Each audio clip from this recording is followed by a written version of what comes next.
de 1989 asume Menem justamente, ¿no? Y bueno, se plantea cómo solucionar esta crisis económica, ¿no? Esta crisis hiperinflacionaria. Porque ya la estructura argentina, o de la economía argentina, como dijimos, estaba totalmente agotada y no había margen para aumentar impuestos por la recesión, ¿no? Vos aumentabas impuestos, te iba a profundizar la recesión. No se podía tomar deuda, porque además el Estado argentino, en los mercados no le tomaba ninguna deuda, ¿no? Y ya tenía deuda con el FMI. Y además estaba con una recesión importante y sin ningún tipo de credibilidad y en el medio de una hiperinflación, ¿no? Entonces, bueno, en esta situación Menem se pregunta qué hacer teniendo en cuenta que el PBI per cápita era igual que en 1970. O sea, en 19 años el país no había crecido nada. Pero bueno, el tema es que Menem se pregunta, bueno, ¿cómo hacer para solucionar esto? ¿No? Hay que cambiar de raíz todo. Y además de que el estado de bienestar, ¿no? El estado presente estaba en crisis en todo el mundo. Justo había caído el muro de Berlín, ¿no? Ya se veía el aire del capitalismo, ¿no? Del triunfo de Estados Unidos. Y bueno, la conclusión lógica era tomar una política de libre mercado, ¿no? Intentar, desregular la economía, privatizar empresas, ¿no? Una política monetaria, podemos decir, más ortodoxa. O sea, asumía la responsabilidad política, esto hay que decirlo, porque la mayoría del PJ se oponía a estas reformas en su momento. Y bueno, después durante todo el mandato de Menem siempre hubo oposición interna, ¿no? Y Menem, teniendo el liderazgo político, que consiguió ganándole la interna a Cafiero, ¿no? Y después las elecciones, bueno, podemos decir, hizo medio como Milei, ¿no? Dijo, bueno, yo asumo todo el costo político y como dijo él, no, síganme que no los voy a defraudar.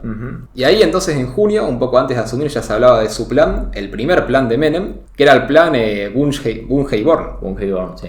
Y tenían la idea de hacer una economía social de mercado. O sea, algo ni siquiera liberal, podríamos decir socioliberal, ¿no? Economía social de mercado.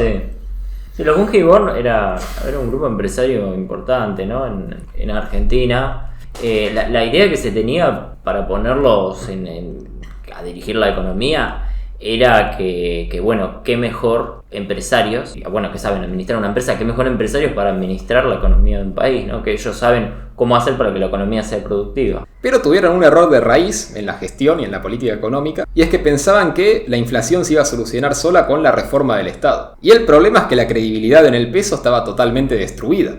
O sea, incluso aunque reformaras el Estado, era difícil que volviera a haber demanda. Bueno, era el peso, era el austral, demanda de australes. Sí. Era difícil, y en el medio que vos reformás el Estado es un proceso que te puede llevar varios años, ¿no? De que iniciás la reforma, se va concluyendo, después que tiene sus efectos. Genera los efectos. Y el tema es que la inflación, vos si podés tenés que bajarla antes, ¿no? Entonces ahí lo que le faltó a Menem en este primer plan de Bunge-Born es una política monetaria, una política financiera más fuerte. Exacto. Que igual se hicieron cosas importantes. Se suspendieron, por ejemplo, los regímenes de producción industrial, de promoción regional, de exportaciones, las leyes que beneficiaban a la industria nacional para las compras del Estado. Se autorizó el licenciamiento de empleados públicos, la privatización de varias empresas públicas, ¿no? Importantes, por ejemplo, las telefónicas, las de aviación comercial, los ferrocarriles, los complejos siderúrgicos y petroquímicos, las rutas, los puertos, y se anunció la reforma comercial, que finalmente se aplicó su mayor parte en 1990. Y en un principio baja la inflación, parece que va bajando, pero en diciembre de 1989, se desata la segunda hiper. Entonces acá vemos cómo este plan de Menem, aunque sea en su objetivo fundamental, que era, terminar el tema de la inflación, fue un fracaso, ¿no? Un fracaso, sí. Aunque sí que sentó las bases, como decía, de estas reformas estructurales, eso sí. Pero bueno, el tema es que nada, como decía, hubo una hiper en diciembre del 89, y eso te lleva a la renuncia de Rapanelli, y asume el segundo ministro de Economía de Menem, que es Hernán González. Sí. Y en enero de 1990 implementa el famoso Plan Bonex, que también otra política que esta vez sí que va más a lo financiero, que la idea era eliminar todo el déficit cuasi fiscal del Banco Central, y que lo hizo de una manera, podemos decir, cuestionable, ¿no? Sacó todos los depósitos a plazo fijo, que fuera más de 1 millón de australes, que en ese momento eran $550, ¿no? Se confiscaban y se iban a pagar en 1999, con el famoso bono de Bonex 99. Pero bueno, nada, esto que efectivamente sería inconstitucional, ¿no? Porque estás confiscando propiedad privada sin ningún tipo de contraprestación y sin ley ni nada, porque además fue por decreto. O sea, a todas luces es inconstitucional. Pero bueno, la Corte Suprema lo avaló, ¿no? Porque dijo, bueno, primero que era la Corte Suprema ya que había nombrado Menem la mayoría de sus miembros, la expandida a 9 miembros, y usó la famosa doctrina de la emergencia, ¿no? Que fue la misma doctrina que se usó en 1930 para decir que el golpe de Estado era constitucional. Yo, Argentina, digo, ¿qué podemos decir, no?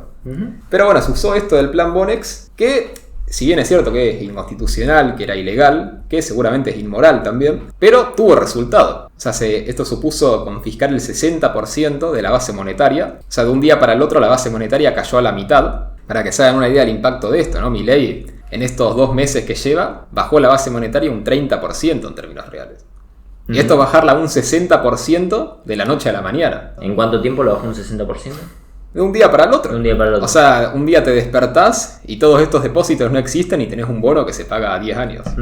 O sea, pero bueno, fue compulsivo, o sea, fue coactivamente. Claro, fue robarle o sea, a la gente. Sí, exacto. Fue decir, bueno, esto no se paga porque el Estado no tiene plata para pagarlo. Efectivamente se empezó cierta solvencia financiera del Estado, ¿no? Aunque sea del Banco Central, se resolvió ese tema. Y Herman González también empezó a hacer un poco el ajuste fiscal que decíamos, ¿no? Porque suspendió todos los contratos y licitaciones del Estado, o sea, suspendió la obra pública, ¿no? Como ahora. Y empezó a achicar también el aparato administrativo, ¿no? Sacar secretarías, subsecretarías, ¿no? Echar gente. O sea, sí, empezó a achicar el Estado y a reducir el gasto social también y la emisión monetaria. Y esto profundizó la recesión económica en un principio, ¿no? Porque cae el gasto público, cae la demanda agregada, por tanto cae el crecimiento económico.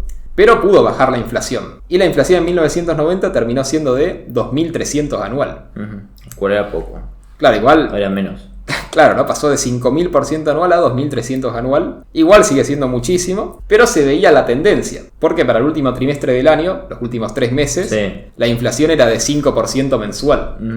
Que sigue siendo alto, ¿no? O sea, son los valores de junio del año pasado, ¿no? No es que sea tampoco una inflación baja. Pero comparado a la hiperinflación, bueno, se veía que ya se estaban empezando a corregir los precios, ¿no? Así que nada, este fue el primer año y medio de mandato de Menem, que empezó ciertas reformas estructurales, ¿no? El ajuste del Estado, el ajuste de distintas cosas. Pero el problema es que no pudo solucionar el tema más importante, que era el de la inflación, ¿no? Ese es el Menem pre-Cavallo, específicamente. Exacto, este es el Menem... El Menem que no se habla tanto.